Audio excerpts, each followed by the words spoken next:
a banda d'agrair a les autoritats, a l'Ajuntament, en Juncal, a Ramiro, el representant de la Diputació, etc., per nosaltres, per les víctimes del franquisme del País Valencià, el que ens plena d'emoció i d'orgull és estar avui aquí davant de tot una representació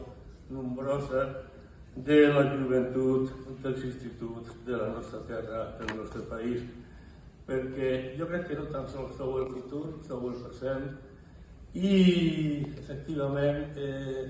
la insertació de la memòria democràtica i dels drets humans, els valors democràtics, és essencial dins del currículum acadèmic i escolar per a tota la joventut, perquè això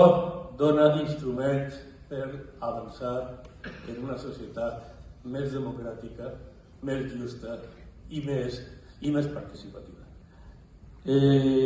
Darrerament, en aquests últims 5 anys,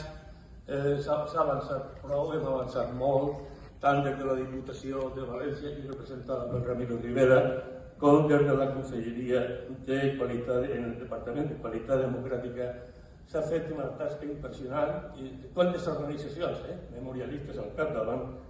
per tal de dur a terme exhumacions de víctimes del franquisme, activitats